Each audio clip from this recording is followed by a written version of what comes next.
मलखान जी, इनके साथ आप पहले भी गठबंधन में आए, लेकिन वो कह रहे हैं कि पहले गुंडागर्दी बहुत होती थी। 2017 में भी आप लोग को कामयाबी नहीं मिली, इस बार भी नहीं मिलेगी। देखिए जो गुंडागर्दी कांग्रेस एक मिनट शिवाकांत जी प्लीज खत्म करने दीजिए, फिर इसके बाद इमरान जी आपके पास। राजीव जी प्लीज, आपके साथ ही हैं।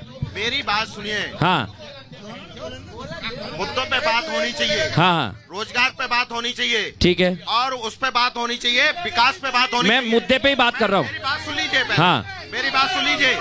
नहीं, बोलने दीजिए। युवाओं को रोजगार देने की बात क्यों नहीं हो रही है? हाँ, आप इस पे प्रश्न क्यों नहीं कर रहे? मैंने पूछा ना, आप पे इस पे प्रश्न, उन्होंने यही पूछा। देखिए, सुरक्षा भी एक मुद्दा है। इलेक्टोरल बॉन्ड पे प्रश्न करिए। एक मिनट। आप इस पे प्रश्न नहीं कर रहे हैं। आप इस पे प्रश्न नहीं कर रहे हैं। अच्छा, एक मिनट, मैं जनता से कहूंगा, आप लोगों के लिए सुनिए, जो बीजेपी के समर्थक, एक मिनट, जो बीजेपी के समर्थक हैं उनको बता दूं कि उनकी तरफ से शिवाकांत जी आए हैं। जो गठबंधन के समर्थक हैं उनको बता दूं कि आपकी तरफ से दो नेता खड़े हुए हैं, और हमारे इमरान जी भी हमारे साथ हैं। एक एक करके सारे सवालों के जवाब ले रहा हूं मैं। शिवाकांत जी वो कह रहे हैं कि आप लोग मुद्दों की बात नहीं करते हैं। इसके बाद में इमरान जी आपके पास आऊंगा और जनता के पास पीछे जाऊंगा। मैं हाँ, केवल मुद्दों पे बोलूंगा, थोड़ी देर अगर ये शांत रहे मुद्दों पे बोलूंगा मैं। हाँ बोलिए। राम भक्तों पर गोलियां किसने चलवाई थी? पहला विषय। एक मिनट, अब जवाब दीजिएगा। वो शोर नहीं मचा रहे उधर, आपके समर्थक जब हैं। किसी गरीब माँ बाप के बच्ची का बलात्कार होता था और जब वो आत्महत्या करने के लिए बाप मजबूर हो जाता था, तब इनके नेताओं से पूछा जाता था कि अब इसको सजा मिलेगी कि नहीं मिलेगी। वो कहते हैं कि ब्रजभूषण, तो इनके मुखिया कहते थे बच्चे हैं, गलतियां हो जाती हैं। ठीक है। एक मिनट, आपके नेता खड़े हुए हैं यहाँ पर, आवाज ना लगाएं। सुनिए। राम मंदिर का बुलावा गया। जवाब ले रहा हूँ, इसके बाद राम मंदिर का बुलावा राहुल गांधी जी को गया, अखिलेश यादव जी को गया, और वहाँ नहीं गए दोनों लोग। और मुख्तार अंसारी की कब्र पर ये फांसी। ठीक है। अच्छा, माफियाओं को लेकर सवाल है। आ रहा हूँ मलखान जी, एक साथ बोलेंगे तो कैसे आएगी? राजीव जी जवाब दे रहे हैं, इसके बाद जनता के बीच में। हेलो, जवाब माफिया की बात। हेलो भैया, एक मिनट।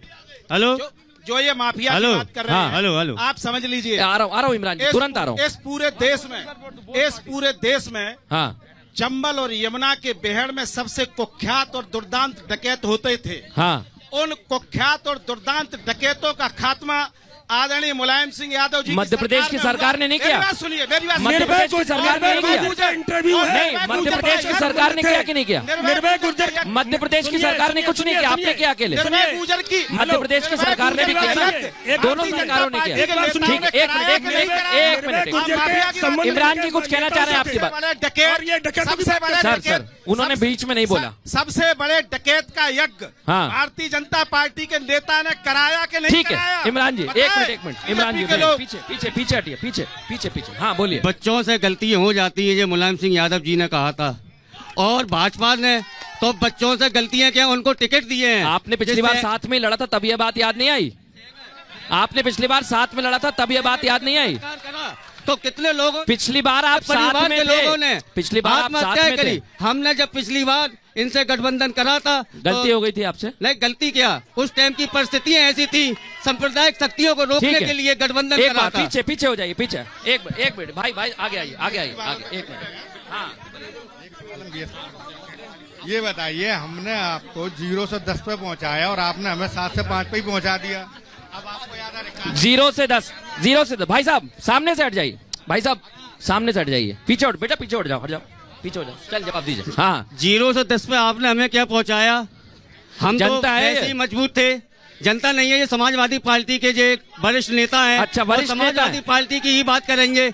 ठीक है, मैं जनता से सवाल ले रहा हूँ। घर के लोग जीत गए, आगे आइए। आपकी इनके घर के लोग ये चुनाव में नहीं जीत पाएंगे। ठीक है, ये बदायूं भी आ रही है, कुछ फिरोजाबाद भी आ रही है, ये मैनपुरी भी आ रही है। आप लोग सुनिए मेरी बात, आप लोग अगर उनसे बहस करेंगे तो किसी की आवाज नहीं जाएगी। बदायूं में अभी तक मुस्लिम सीट हुआ करती थी, इन्होंने अपने परिवार को फिर से वहीं पर कर दिया। मुस्लिम राजनीति बिल्कुल चकनाचूर कर दी है।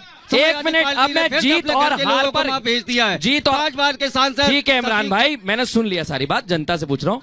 अच्छा, जीत और हार पर क्या हिंट दे रही हैं आप? किसकी जीत होगी? कांग्रेस और साइकिल की जीत होगी। कांग्रेस और साइकिल की। आप क्या हिंट देंगे? हिंट मैं तो कांग्रेस और सपा को जिताऊंगी। और आपको क्या लगता है? इंडिया गठबंधन एक ऐसी बारात है जिसके दूल्हे का ही पता नहीं है। और हाँ, सपा जीतेगी। बीजेपी, आपको क्या लगता है, क्या हिंट है? सब कुछ अच्छा चल रहा है। 3 लाख वोट। एक मिनट पीछे होइए, पीछे। एक मिनट। हाँ भाई साहब, जीत और हार पर क्या हिंट दोगे? किसकी जीत होगी, किसकी हार? नहीं, जीत हार पर बताओ, जीत हार पर। सपा जीत किसकी होगी? समाजवादी पार्टी। जीत। एक मिनट सुनिए। मैं प्रधानमंत्री जी से ये पूछना चाहता हूँ कि जसोदा बहन का मंगलसूत्र। ठीक है, हाँ मुद्दा। I did not going to support. Hindi में बताओ। I did not going to support. Hindi में बता दो दोस्त। किसी भी सब पार्टी का समर्थन नहीं करता हूं, लेकिन मेरे 2 क्वेश्चंस हैं।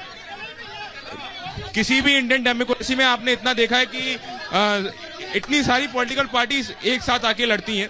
ये सिर्फ आपको इंडियन पॉलिटिकल, मैं इनसे पूछना ये चाहता हूँ, इनका कौन होगा जो इसको पीएम, ऐसा पीएम इलेक्ट करेंगे आने वाले? अच्छा सुनिए, एक सवाल आया, एक सवाल, झगड़ा मत करिए यहीं से। एक मिनट। वो उनका सवाल ये है कि आपकी तरफ से अगर जीत गए आप चुनावों में तो प्रधानमंत्री कौन होगा? भाई साहब ने पूछा है सवाल। इनके यहाँ प्रधानमंत्री, हमारे यहाँ प्रधानमंत्री की लाइन लगी, एक से एक बढ़िया और योग्य। हर साल अलग अलग रहेंगे क्या? कौन प्रधानमंत्री बनेगा? कौन रहेंगे? पूछ रहा हूँ, ऐसा हो सकता है क्या? हमारे कौन? लाइन तो लगी है, यही दिक्कत है, लाइन लगी है वहाँ। तय कर लेंगे बनेगा कौन? इंडिया गठबंधन की सरकार बनेगी। आपको क्या लगता है प्रधानमंत्री कौन रहेगा? वो पूछ रहे हैं, जनता का सवाल है, मेरा नहीं है। इंडिया गठबंधन की सरकार बनेगी। हाँ। और प्रधानमंत्री हम सारे लोग बैठ करके प्रधानमंत्री चुनने का काम करेंगे। ठीक है, पीछे हो जाइए, पीछे। एक बार मैं पीछे जाऊंगा, पीछे हो जाइए, हट जाइए। हाँ भाई साहब, नाम क्या है? हाँ विक्रम जी बताइए। मेरा अध्यक्ष जी से, समाजवादी पार्टी के अध्यक्ष से केवल इतना सवाल है कि 2017 में आपकी पूरी सरकार थी, क्या कारण हुआ कि आपको प्रदेश की जनता ने पूरी तरीके से नकार दिया? राजीव जी, आपको प्रदेश की जनता ने 2017 में क्यों नकारा? हाँ बताइए। बिल्कुल इनके सवाल का जवाब मैं देता हूँ। राम मंदिर, इलेक्टोरल बोर्ड और विकास, गुंडागर्दी, कानून व्यवस्था, इसके पीछे बेरोजगार खो गया। बेरोजगारी का मुद्दा कोई नहीं उठा रहा। जो वैकेंसी आती है वो कोर्ट में चली जाती है। क्यों भाई? फास्ट ट्रैक कोर्ट क्यों नहीं है बेरोजगारों के लिए? एक आपका भी सवाल है। हम लोग स्टूडेंट हैं, हमारा कहना ये है कि यूपी में पिछले 5 साल से एक भी वैकेंसी नहीं आई, और अगर पेपर होता भी है सर, तो पेपर देने के बाद 10 मिनट बाद कॉपी जमा करा ली जाती। और मैं बीटीसी किए हुआ हूँ, 2019 में मेरा सीटेट टेट पास है। दिक्कत हो रही है आप लोगों को? बात तो सुनिए सर, मैं भगवान को मानता हूँ, लेकिन खाना तो चाहिए ना। ठीक है, एक मिनट, हट जाइए। एक मिनट, मैं एक एक करके सवाल लूंगा। पहले मैं शिवकांत जी आपके पास आ रहा हूँ। अच्छा सुनिए, थोड़ा पीछे हो जाइए। शिवकांत जी, बेरोजगारी एक बड़ा मुद्दा है। लोगों ने कहा हमारा रोजगार, हमारे एग्जाम, हम जो परीक्षा देते हैं, ये पेपर लीक हो जाते हैं हमारे देश में। अच्छा सुनिए, जवाब दे रहे हैं, अगर आप शांति से सुनेंगे तो ही सुन पाऊंगा। हमारे देश में अगर पेपर हाँ। लीक हुआ है तो जिन लोगों ने ये अपराध किया उनके खिलाफ कार्रवाई हुई है, और आइंदा भविष्य में प्रधानमंत्री जी की यह घोषणा है कि हिंदुस्तान में कभी पेपर लीक नहीं होगा, ऐसी व्यवस्था करने वाले। ठीक है, मैं आखिरी कौन इस बार जीत होगी आपकी, नहीं होगी? इंडिया गठबंधन भारी बहुमत से जीत के हिंदुस्तान की गद्दी पे कब्जा करेगा, नौजवानों को रोजगार देगा। और देखिए यहाँ पर दोनों तरफ से दावे किए गए, और दावों में किसके दम होगा ये हम 4 जून को देखेंगे। फिलहाल इटावा की जनता बहुत बहुत धन्यवाद आपका। फिलहाल इतना ही।